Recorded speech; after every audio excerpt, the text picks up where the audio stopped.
Exposure is the space between the darkest moments and the brightest moments in your imagery. To use this, we're going to sit back and adjust the lift, which is my shadows, my gain, which is my highlights or bright areas, and my gamma, which is the midtones.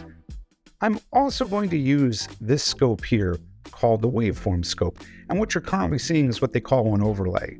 It's got the luminance information, but it's also got the red, green, and blue information overlaid on top. That's what the parade is, the red, green, and blue. So if you look at this shot, it looks very low contrast, and it is. The darkest spot happens to be him.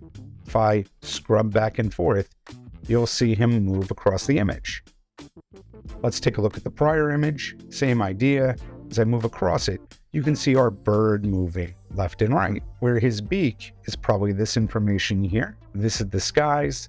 This is the shadows throughout the image. And all we're going to do is say, let's take the shadows and make them darker, highlights make them brighter.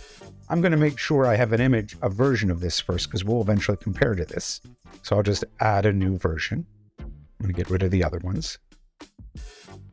And I'm going to remove any saturation. Now I'm removing the saturation for a couple reasons, but it helps our brains visualize the imagery when there isn't any color. I'll add a version of that as well.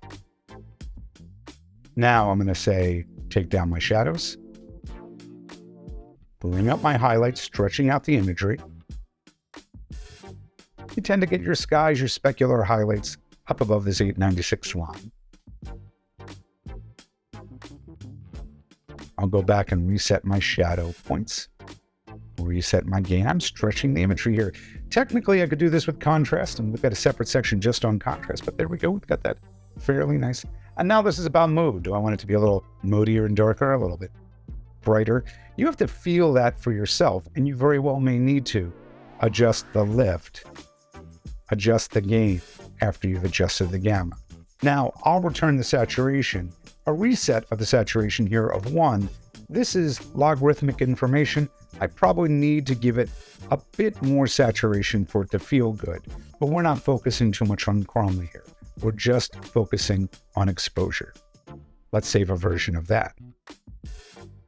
So we were here, the black and white version, and now we're here. The feature unique to Color Lab is what's known as EL or Ed Lachman zones. And this sits back and shows you the exposure of the imagery, with gray being sort of the 50% mark, and everything brighter being stops above and everything cooler being stops below. So it's warm versus cool. And you can see how that represents the imagery. This is a smarter false color, and it's unique to the way Color Lab handles things. Sadly, we don't see this in other tools. If I go back and I show you the earlier version, the very first version, very low contrast, you'll see there's not a lot of change here. A lot of it's mid-gray. And as we worked, and I'll do it again by hand, I'm going to bring shadows down till I have some stuff towards -5 or so. Some nice dark shadows. I'm going to lift the gain. Your eyes always count. I'm spreading out that imagery. There we go. I'll reset my shadows just like I did before. Basically, what I'm doing is I'm pushing and pulling between the two. And then I'm working in the midtones for what I feel looks right to my eye. So EL zones, unique to Color Lab. We typically do this with the wave, and that's exposure. Up next is balance.